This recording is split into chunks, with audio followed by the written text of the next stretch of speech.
आज का ये जलसा इसलिए मुनअक्किद किया गया है कि चंद महीने के बाद जब फरवरी 2022 में अगर चुनाव वक्त के मुताबिक होंगे विधानसभा के, तो आपसे ये गुजारिश करने के लिए असदुद्दीन ओवैसी आया है, आपसे ये इल्तिजा करने के लिए आया है कि आने वाले विधानसभा के चुनाव में आप तमाम को मिलकर मजलिस के उम्मीदवारों के हक में अपने वोट का इस्तेमाल करना है।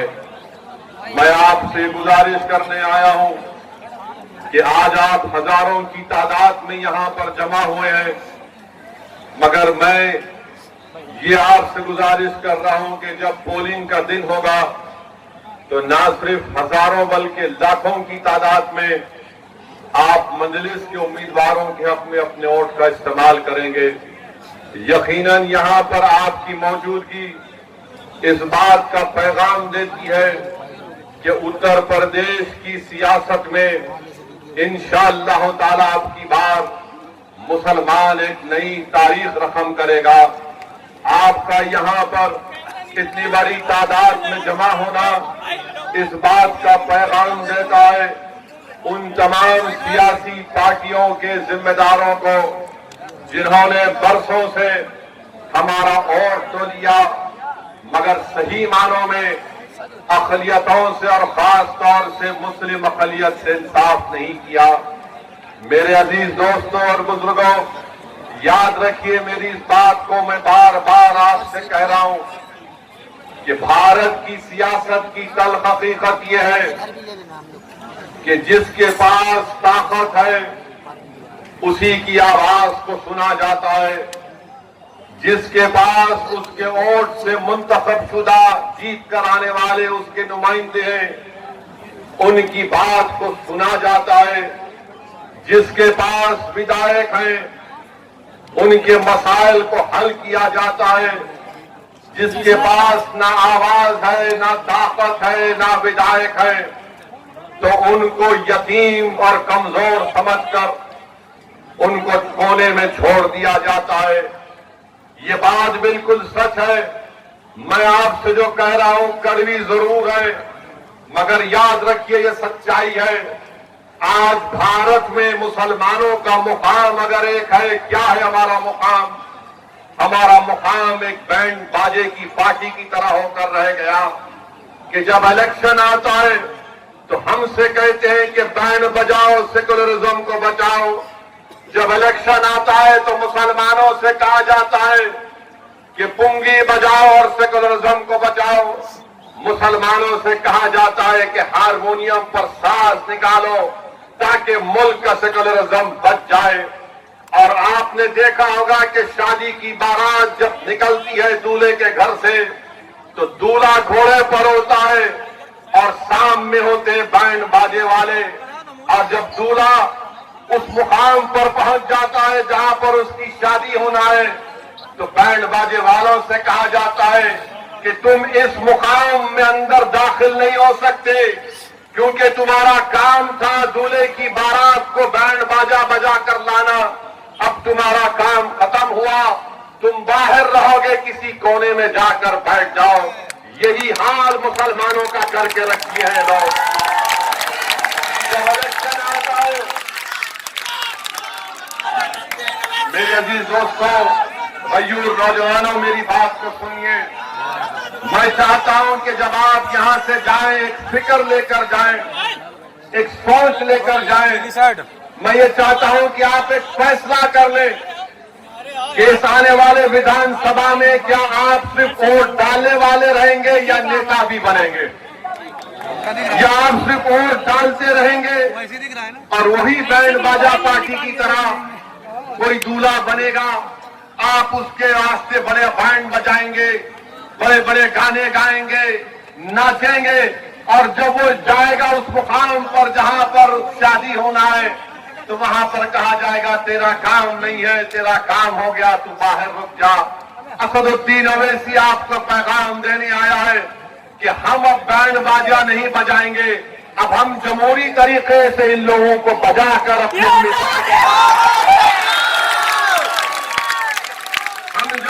बजाएंगे, जब हम बजाएंगे तो योगी आदित्यनाथ उल्टा ना समझे ये बजाने की बात कर रहा है। हम जमहूरियत में बजाने की बात कर रहे हैं और कैसा बजाएंगे। हम अपना एक और पतंग के निशान पर दबाएंगे और दबा कर कहेंगे कि बेटा अब नाचो तुम, अब बाजा बजाओ। आप अंदाजा लगाइए।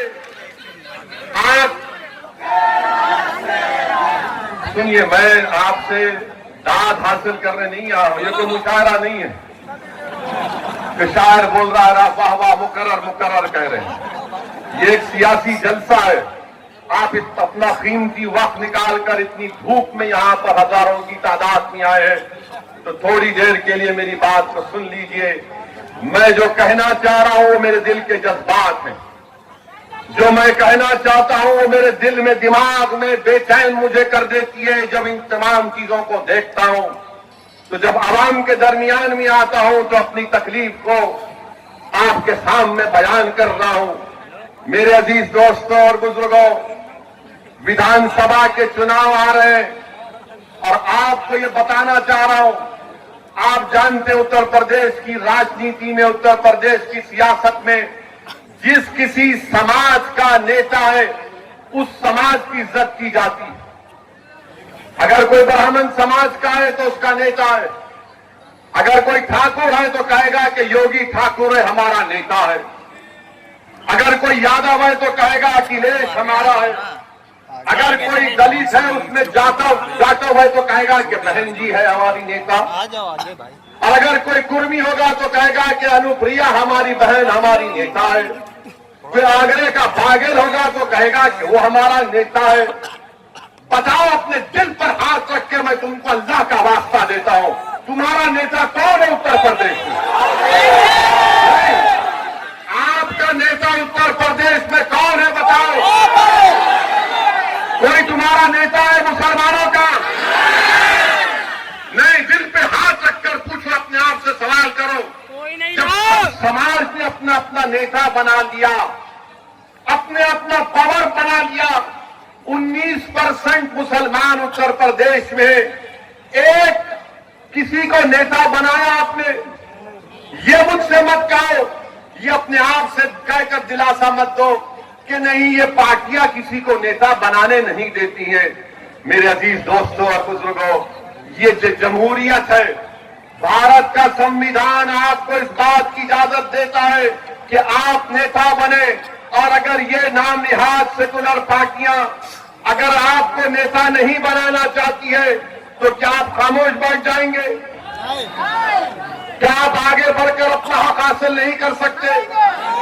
मैं आपको बताने आया हूं कि असदुद्दीन ओवैसी यहां पर अपनी मकबूलियत के लिए या अपनी अना की तस्कीन के लिए नहीं आया। असदुद्दीन ओवैसी उत्तर प्रदेश को इसलिए आया है, आता रहेगा इंशाअल्लाह ताला, जब तक अल्लाह मुझे जिंदा रखेगा उस वक्त तक आता रहूंगा, उस वक्त तक आता रहूंगा जब तक अल्लाह मेरे जिस्म में एक सांस को बाकी रखेगा। मैं अपने मरने से पहले, अल्लाह मुझे बुलाने से पहले मेरी एक ही ख्वाहिश है कि उत्तर प्रदेश में असदुद्दीन ओवैसी से बेहतर एक नहीं बल्कि 100 नेता बने जो आपकी आवाज बन सके।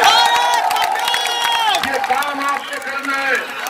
और याद रखो, इस तरह जज्बाती नारे मारने से कोई नेता नहीं बनता, ना इस तरह की जज्बाती बातों से नेता नहीं बनता। नेता उस वक्त बनता है जब आप मुत्तहिद होंगे, जब आप इत्तेहाद को मजबूत करेंगे। देखो, यादव 11% है मगर मुत्तहिद है, ठाकुर है, ब्राह्मण है, बनिया है, जाटव है, मुत्तहिद है। अगर कोई इंतशार का शिकार है, कोई मुत्तहिद नहीं है तो मुसलमान है। आप मुत्तहिद नहीं है। मुझे शिकायत गैरों से नहीं, मुझे शिकायत आपसे है। मुझे मेरा हक बनता कि मैं आपसे शिकायत करूं।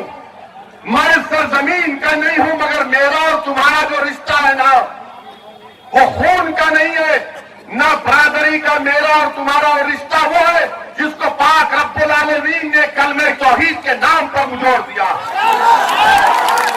उस रिश्ते की बुनियाद पर तुमसे कह रहा हूं आपको तब्दीली लाना पड़ेगा अपने आप में। और अल्लाह ने फरमा दिया कुरान में कि अल्लाह उन लोगों को कभी नहीं बदलता जो अपने आप को बदलना नहीं चाहते। आप अगर बदलेंगे, अपनी पार्टी को मुत्तहिद होकर मजबूत करेंगे, तो इंशाअल्लाह ताला उत्तर प्रदेश में हम एक तारीख रकम करेंगे। मुझे मालूम कि मेरी आज के इस तकरीर के बाद ये जो सेकुलर लिबरल जो कहते हैं, ना सेकुलर है ना लिबरल है, ये तमाम के तमाम गुलाम है जो अपना ईमान बेचकर जमीन फरोशी करते रहते दिन रात। ये लोग अब कहेंगे देखो ओवैसी कानपुर को आया और कानपुर को आकर वो आपके वोट को तोड़ना चाहेगा। उत्तर प्रदेश में अब चल रहा है कि पूरे मुसलमान एक होकर वोट दो। मैं भी कह रहा हूं कि एक होकर वोट दो, मगर किसको वोट दो? एक होकर किसको वोट देंगे बताओ? क्या तुम समाजवादी पार्टी को एक होकर वोट दोगे? क्या तुम एक होकर बीएसपी को वोट दोगे? क्या तुम एक होकर कांग्रेस को वोट दोगे? क्या तुम एक होकर बीजेपी को वोट दोगे?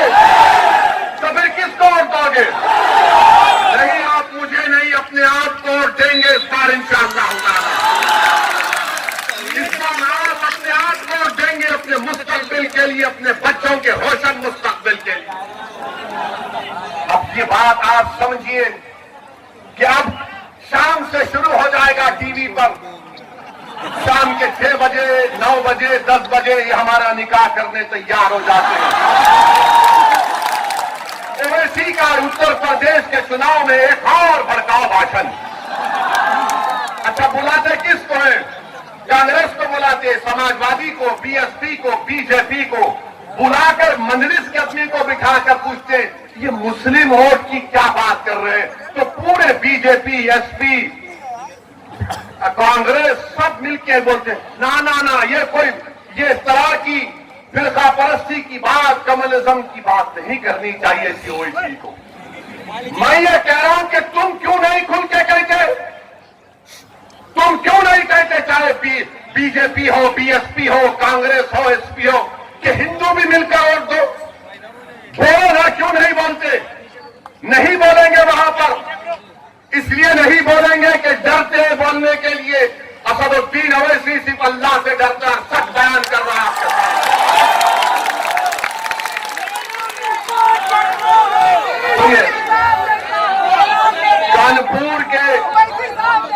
कानपुर के पार्लियामेंट के इलेक्शन में कौन जीता? यहां से कौन जीता? सांसद कौन सी पार्टी का है? डरिए मत, जोर से बोलिए। क्या आपने उसको वोट दिया? क्या आप किसी को जानते हैं कानपुर में मुसलमान ने वोट दिया? क्या आप किसी उत्तर प्रदेश में किसी मुसलमान को जानते हैं जिसने मोदी और योगी को वोट दिया? फिर कैसे जीता? रख ले। कैसे जीता? फिर कैसे जीता बताइए ना, कैसे जीता? किसने जिताया? अब हम ये सवाल करते हैं तो इनके पास जवाब नहीं रहता। किसके लिए आए? यानी मुस्लिम वोट की बात आएगी, तुम हमको छोड़कर नहीं जाना, तुम हमारे घर के नौकर हो, गुलाम हो, कैदी हो, तुम अपने मुस्तकबिल के बारे में नहीं सोचता, हम तुम्हारे आका हैं, हम सोचेंगे। मगर जहां पर हमारे हिंदू भाइयों के वोट का मामला आएगा, हमारे ब्राह्मण भाइयों के वोट का मामला आएगा, यादव भाइयों के वोट का मामला आएगा, ठाकुरों के वोट का मामला आएगा, जाट के वोट का मामला आएगा और अदर बैकवर्ड क्लास के वोट का मामला आएगा, सब खामोश बैठे रहेंगे। वो नहीं कहते ये बात।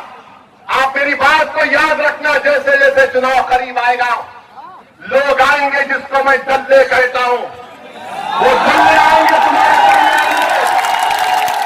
जिन्होंने अपने जमीन बेच चुके, और मैं इन दल्लों से कहा हूं मेरे से मुकाबला करो, बहस करो, तुम 10 मिनट नहीं कर सकते मेरे साथ।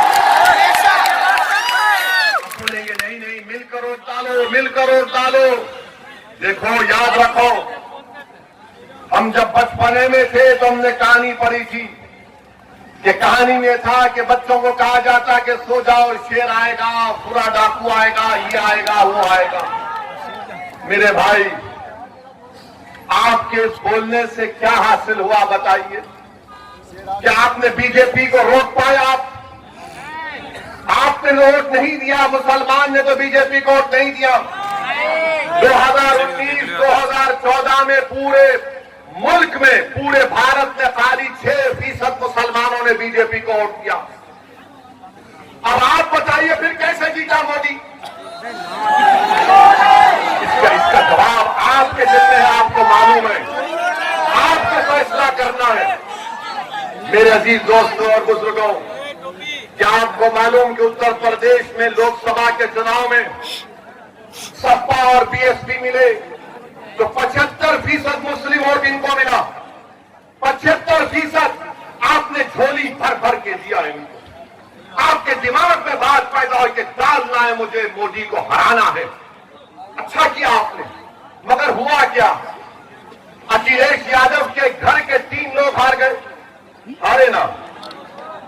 कांग्रेस पार्टी के राहुल गांधी अमेठी से हार गए, हारे ना। और वो हमको बोल रहे कि हम यहां पर, क्या कहा, विजिटर है, मेहमान है। प्यारे, तुम्हारी मेहमानी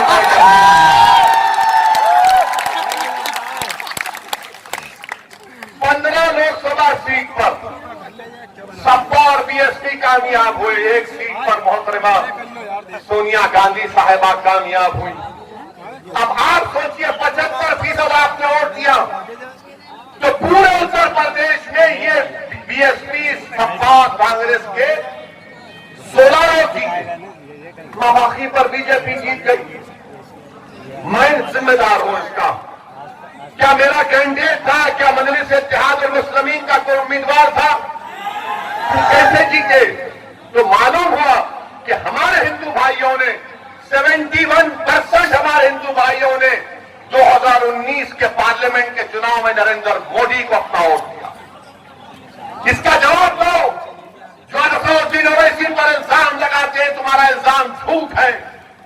कैसे हार गया तुम्हारा राहुल गांधी? किसने हराया राहुल गांधी को? क्या मेरे अजीमनाथ उड़कर अमेठी को जाकर लोगों को बोले? क्या मैंने कान में इधर कुर्सी पढ़ के फूंक दिया सबके? फिर कैसे हारा राहुल गांधी बताओ? राहुल गांधी इसलिए हारे क्योंकि उनको मुस्लिम वोट मिला, मगर हिंदू वोट नहीं मिला, इसलिए वो हार गए। वो केरला जाकर जीतते, वायनाड क्यों जीतते? इसलिए जीतते हैं कि उस कॉन्स्टिट्यूंसी में 35% के करीब मुसलमान हैं, वहां पर जीत गए। अमेठी में नहीं थे, अमेठी में हार गए, मगर हारने का राज, हारने की वजह नहीं, ओवैसी की वजह से हारे। यानी अब ये हाल हो गया कि अगर इनके घर में कल भैंस दूध नहीं देगी तो बोलेंगे ओवैसी सामने से कहा। कल सुबह 4 बजे सुबह में मुर्गा बांग नहीं देगा तो बोलेंगे नहीं, ओवैसी की तकरीर रात में मुर्गा ने सुना था, इसलिए खुदा का भूल गया। और अगर कोई 50 साल का होकर भी शादी ना करे तो बोलेंगे नहीं, इसमें भी सोचना पड़ेगा क्या होगा। अरे हर चीज की जिम्मेदारी मुझ पर, हर चीज की जिम्मेदारी मुझ पर। मेरे अजीज दोस्तों और बुजुर्गों, मैं आपको ये बताने आया हूं कि हर समाज का लीडर है, हर समाज के पास उनकी सियासी पहचान है, उनकी क़यादत है, और इसीलिए उनके मसाइल हल होते हैं। पूछो, आप बताओ अपने आप से कि CAA का जब कानून पार्लियामेंट में बनाया जा रहा था, पूरी पार्लियामेंट में बीजेपी के 300 MP के सामने, अमित शाह के सामने किसने बताया कि CAA का कानून काला कानून है? और अमित शाह के सामने हमने कहा है कि अम्बेडकर के बनाए संविधान के खिलाफ है, ये काला कानून है, मैं इसको नहीं मानता, उस कानून को फाड़ दिया मैं। आप बताइए ये लोग क्या कर रहे थे? आज मजलिस को कांग्रेस सपा बोलती है कि ये वोट काटने आए। पूछिए इन पार्टियों से कि जब अमित शाह ने 2019 जून या जुलाई में अनलॉफुल एक्टिविटीज प्रिवेंशन एक्ट का कानून का तरमीम करने का बिल लाया, और वो कानून क्या कहता है मालूम आपको? दिल्ली में एनआईए का एक इंस्पेक्टर कानपुर के किसी एक बच्चे को टेररिस्ट करार दे सकता बगैर उस पर कोई केस आए। उस कानून की तारीफ किसने की? कांग्रेस ने की। उस कांग्रेस की तारीफ, उस कानून की तारीफ समाजवादी पार्टी ने की। उसकी मुखालिफत कौन किया? कौन तरमीमात पेश किया? जिसने उस कानून के खिलाफ वोट दिया? वह मजलिस इत्तेहाद और मुस्लिमीन सऊदी ओवैसी और इम्तियाज जलील। क्यों किया आपने तारीफ की? क्यों समाजवादी ने और कांग्रेस ने तारीफ की? इनके पास कोई जवाब नहीं है।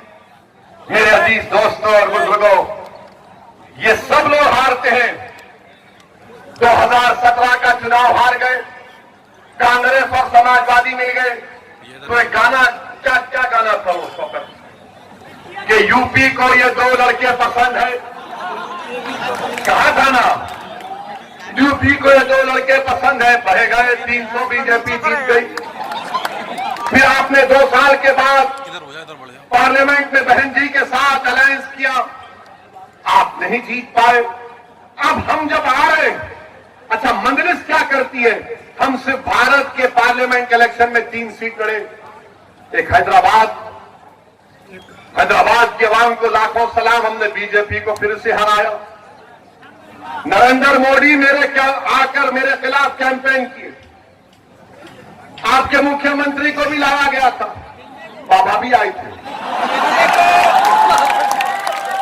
फिर ये राहुल गांधी भी आए थे, चार मीनार के दामन में जलसा किए। कांग्रेसी कह रहे थे कि हमको जलसा करने नहीं देगी मजलिस। हमने कहा करो चार मीनार के दामन में। हमारे लोकल डीसीपी साहब बोले कि सर आपको कोई इतराज नहीं है। बोले हम क्यों इतराज है, कोई कहीं पे कर सकता।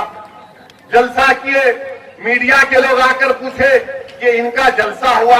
मैंने कहा हाँ, ये चार मीनार हमारे अब्बा की इमारत है, अब्बा के सामने आए। उसके ही चला हार गए। अरे हर चीज की जिम्मेदारी मजलिस पर डाल दो, क्योंकि लोग जानते हैं कि जिस दिन भारत का मुसलमान इन बातों को समझ जाएगा कि मेरे वोट की कोई कीमत नहीं है और मेरे वोट से मोदी बीजेपी नहीं जीत रही है, मैं अपने वोट का सही इस्तेमाल जब करूंगा, जब अपने पार्टी के उम्मीदवारों को कामयाब करूंगा, जब हम मुत्तहिद रहेंगे, आपके दिलो दिमाग में शुकूक और शुबात होंगे। अरे नहीं, इसको वोट देंगे तो क्या होगा? मेरे भाई, मैं आपसे अपील कर रहा हूं कि जिंदगी में एक मरतबा कभी अपने आप के लिए वोट देकर देखो। तुमने बरसों इन तमाम को वोट दिया, क्या हासिल हुआ तुमको बताओ? तुमने आज हम तमाम ने सुना कि अजीज साहब की अहलिया हमारी बहन है। उस बहन अपने शौहर का खत पढ़कर सुना रही थी तो जज्बात से मगलूब हो गई। 5 साल से अपने शौहर को नहीं देख पाती, बच्चे अपनी बाप की मोहब्बत से महरूम, घरों को डिमोलिश कर दिया गया। आजम खान जेल में है, बकरी चोरी के केस में केस बुक हो जाता है। मुख्तार जेल में है और उत्तर प्रदेश की जेलों में 27% मुसलमान, ये गवर्नमेंट ऑफ इंडिया का डेटा है, अंडर ट्रायल है। उत्तर प्रदेश में 5 साल और 15 साल के दरमियान में जो बच्चे स्कूल को नहीं जाते, 60% मुसलमान है। उत्तर प्रदेश में अगर ग्रेजुएट सबसे कम निकलते हैं तो मुसलमानों के 2%। बताओ फिर कब उठोगे आप? कब उठोगे आप? बताओ, तुम्हारा खून चूसा जा रहा है, तुम्हारे तरक्की के राहों को खत्म कर दिया गया, तुम और नीचे नहीं जा सकते। अब तुम समंदर की तह पर आ चुके हो, यहां से उठना है, आपको उठना है और ऐसे उठोगे इंशाअल्लाह ताला जैसा अल्लाह के हुक्म पर दो सूरज निकलता है। ये बादल छटाइए, तुम मेरी बात को याद रखो। इंशाअल्लाह सूरज निकलेगा, सूरज की किरणें चमकाएंगी आपको और जब धूप आएगी तो दुनिया समझेगी कि हाँ, जिसको हमने 60 साल झूठ और धोखा देकर दबा कर रखा, आज वो बाशऊर हो चुका है, आज वो अपने हक को पहचान चुका है, आज वो उठ चुका है। याद रखो, अगर आज आप नहीं उठेंगे तो नुकसान किसका होगा? नुकसान समाजवादी का नहीं होगा, नुकसान बीजेपी का नहीं होगा, नुकसान कांग्रेस का भी नहीं होगा, नुकसान हमारा होगा। मैं नौजवानों से, उनके बड़ों से अपील कर रहा हूं कि आपने अपनी जवानी को लुटा दिया इन तमाम लोगों के लिए, खुदा के लिए इन बच्चों की जवानी को मत लुटने दीजिए। मैं अपनी मां और बहनों से अपील करने आया हूं कि आपने रातों में कभी तुमने चैन की नींद नहीं सो सकी। हमारी मां रात में करवट लेती थी कि मेरा बच्चा अभी तक घर को नहीं आया, मेरे बच्चे का स्कूल के फीस का इंतजाम कैसे करेंगे, मेरे शौहर की नौकरी का क्या होगा।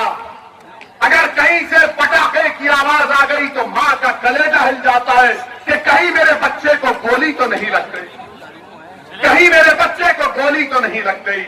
मेरे भाई, ये कब तक इस गैर यकीनी कैफियत में हम जिंदगी गुजारेंगे।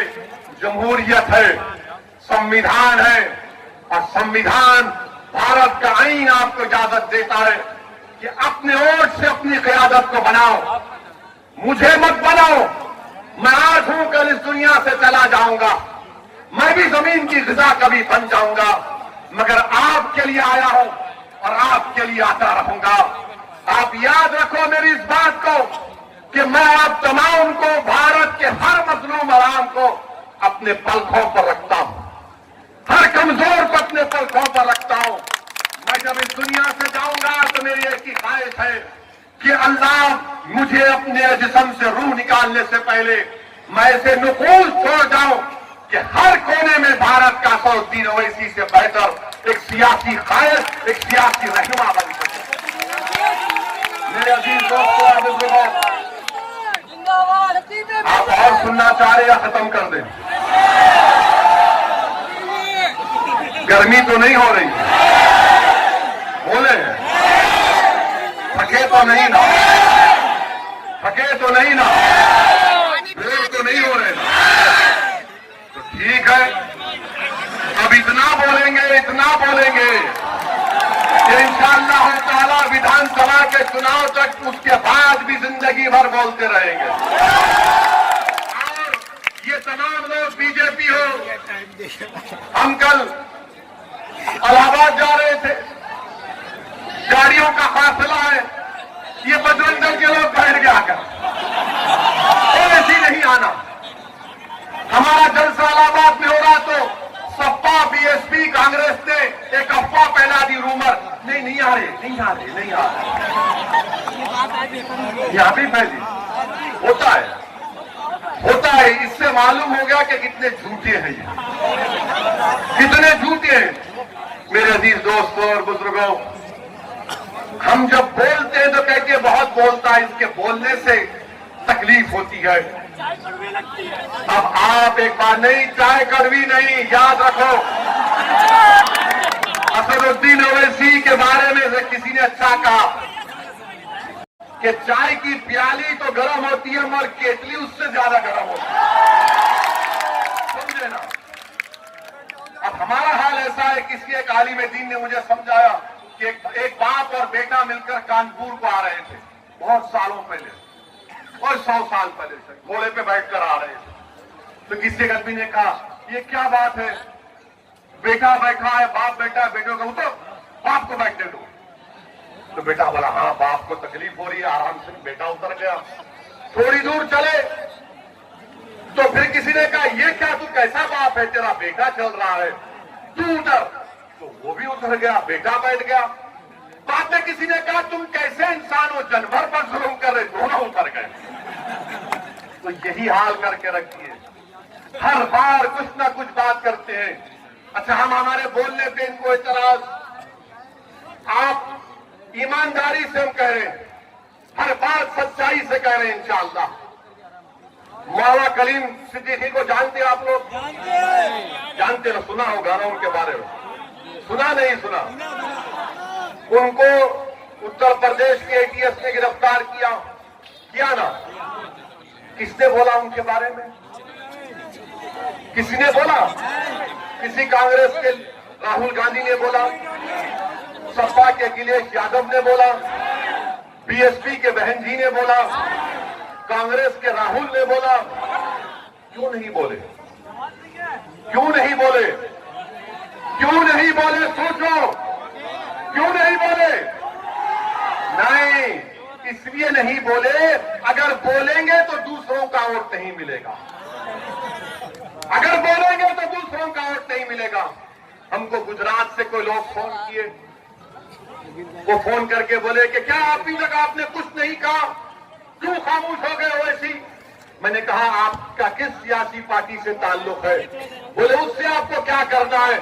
मैंने कहा मैं जानना चाहता हूं कि आपके सियासी बाप कौन है। तो बोले राहुल। मेरा चलिए आपके बाप का पता तो चल गया। एक नंबर। मेरा क्यों नहीं बोले? तो बोले ओवैसी साहब हम दिल से आपको चाहते, मगर कांग्रेस में हम क्या करें? मैंने कहा तुम्हारी बात सुनकर करबला के मैदान में इमाम हुसैन ने जब यजीद के जालिमों को, वो यजीद पलीद की फौजियों को नमाज पढ़ाया, तो इमाम हुसैन ने कहा था कि क्या तुम नहीं जानते कि मैं रसूलुल्लाह सल्लल्लाहु अलैहि वसल्लम का नवासा हूं? क्या तुम नहीं जानते कि मेरी जबान रसूलुल्लाह सल्लल्लाहु अलैहि वसल्लम ने अपनी जबान उस पर रखी? क्या तुम नहीं जानते कि रसूलुल्लाह सल्लल्लाहु अलैहि वसल्लम ने मुझे अपने कंधों पर बिठाया? तो यजीद के फौज के सिपाहियों ने, जालिमों ने कहा कि इमाम हुसैन हमारा दिल आपके साथ है मगर तलवार यजीद के साथ। दिल आपके साथ है मगर तलवार यजीद के साथ। मेरे अजीज दोस्तों और बुजुर्गों, अब दिल भी हमारा साथ होगा, दिमाग भी एक जगह पर होगा, और दिमाग में कोई खौफ को आने मत दीजिए सिवाय अल्लाह के। दिल में सिवाय रसूल की मोहब्बत के किसी की बशर की मोहब्बत को आने मत दीजिए, और बेखौफ होकर मजलिस को उठिए। जब हमने ये कह दिया, फिर हमको उत्तर प्रदेश से भी एक फोन आया, समाजवादी पार्टी के एक नेता का फोन आया, नाम नहीं बताएंगे, नाम नहीं बताएंगे। हमने पूछा क्यों नहीं बोलते? अरे कैसा बोलेंगे सर, अगर भैया जी बोलेंगे तो वोट नहीं मिलेगा। तो खैर हमने मौलाना कलीम सिद्दीकी के बारे में कहा, और आज भी कह रहे हैं कि उनके वकील से हमारी बात हुई, और उनके वकील ने साफ कह दिया कि केस में कोई दम नहीं है। योगी सरकार सिर्फ मौलाना कलीम को सताना चाहती है, ये केस नहीं टिकेगा, मगर ये तकलीफ देना चाहते हैं। आप बताइए, बोलते नहीं है, बोलने की हिम्मत नहीं है, मगर वोट लेने जरूर आएंगे। वोट लेने आएंगे तो मिलकर वोट डालो, मिलकर वोट डालो, ओवैसी की बात में मत आओ। अरे मौलाना कलीम के बारे में बोलो। अच्छा, मैं इन कांग्रेसियों से पूछना चाहता हूं, बाबरी मस्जिद का फैसला आया, बाबरी मस्जिद का क्रिमिनल केस का भी फैसला आया, जिसमें कोर्ट ने कहा कि कोई भी मुजरिम नहीं। मैंने उस फैसले के ताल्लुक से कहा कैसे मुमकिन है, ये गलत फैसला है। हमने मोदी से मुतालबा किया कि उस फैसले के खिलाफ अपील करो हाई कोर्ट में। क्या तुमने कांग्रेस, सपा, बीएसपी से सुना कि उस फैसले के खिलाफ अपील करना? क्यों नहीं बोलते आप? मेरे अजीज दोस्तों और बुजुर्गों, ये इनकी हिमाकत नहीं है, मुनाफिकत है कि मजलिस के बढ़ते हुए खत्मों को देखकर खौफ खाते हैं। मेरे अजीज दोस्तों और बुजुर्गों, CAA का एहतजाज हुआ तो रईस को, जो बर्तन धोता था, उसको गोली मार दी गई। बाबापुरे के रहने वाले लोग आवाम पर माशाल्लाह से पुलिस घुसकर गाड़ियों के आईने तोड़ी। योगी ने कहा ठोक दो, तो आईने तोड़ रहे। घर के सामने बंडी उठाकर फेंक रहे। वीडियो देखा मैं, वीडियो देखा। वीडियो डालने वाले पर केस बुक करो।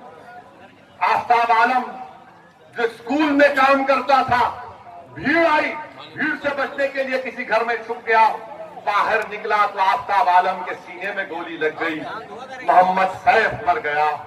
बताइए मेरे अजीज दोस्तों और बुजुर्गों, उन माओ पर, उन घर वालों पर क्या गुजरती होगी। मेरे अजीज दोस्तों और बुजुर्गों, मुत्तहिद रहिए, अपने वोट का इस्तेमाल करिए, अपने वोटों का सौदा होने मत दीजिए, अपने वोटों का सौदा होने मत दीजिए। और मैं हमारे अतीक अहमद साहब की अहलिया से, भाभी की मौजूदगी में कहना चाह रहा हूं मैं इनको टिकट नहीं दूंगा, ये टिकट देंगे इंशाअल्लाह ताला, ये टिकट देंगे। आप टिकट देंगे, उत्तर प्रदेश का मुसलमान टिकट देगा। और मुझे इसकी कोई परवाह नहीं है कि जो टीवी वाला बोलता है बोले, जो लिखता है लिख ले। अरे तुम क्या करोगे, क्या लिखोगे, क्या बोलोगे, मेरी इज्जत की जिम्मेदारी अल्लाह दिया है, मेरी रोजी की जिम्मेदारी अल्लाह दिया है, मेरी दीन और दुनिया की कामयाबी का फैसला अल्लाह करेगा। मुझे आग से बचाएगा तो सरकार दो आलम सल्लल्लाहु अलैहि वसल्लम की सिफात। अब तुम मेरा खुश नहीं कर सकोगे, हाँ तुम मेरी जान ले सकते, हाजिर हो प्यारे, ले लो, मैं तैयार हूं, क्योंकि वो जान तुम नहीं लोगे और रब्बे करीम फैसला कर चुका है कि कौन इस दुनिया में कितने दिन जिंदा रहेगा। मेरे अजीज दोस्तों और बुजुर्गों, अब ये जो यहां पर अगर थोड़े बहुत कांग्रेस के सपा के लोग हैं, वो बोलेंगे ये ज्यादा हमको ही बोल रहे हैं, बाबा को नहीं बोले, मोदी को नहीं बोले। पहले जो है कमजोर को बोला जाता है, उसके बाद तुम्हारे से जो ज्यादा ताकतवर है उसको बोला जाता है। हमारी नजर में ताकत तो सिर्फ अल्लाह के पास है, ना योगी के पास है, ना मोदी के पास है, ताकत जमीन और आसमान के बनाने वाले के पास है। अच्छा, अब ये कांग्रेसियों से एक और पैगाम, यहां पर इनके 2 एमएलए हैं, कल आज रात से इनको जरूर बेचैनी शुरू हो जाएगी। महाराष्ट्र के चुनाव हुए असेंबली के, महाराष्ट्र के चुनाव में पूरे कांग्रेस हर महाराष्ट्र के हर गांव में जाकर ओवैसी को वोट मत दो, बीजेपी शिवसेना आ जाएगी, ओवैसी को वोट मत दो, बीजेपी शिवसेना आ जाएगी। बात सादा दिल मुसलमान हमारे बुजुर्ग हैं, वो समझ रहे नहीं, मुझे कई मिलकर बोले आप वोट देंगे तो बीजेपी शिवसेना आ जाएगी।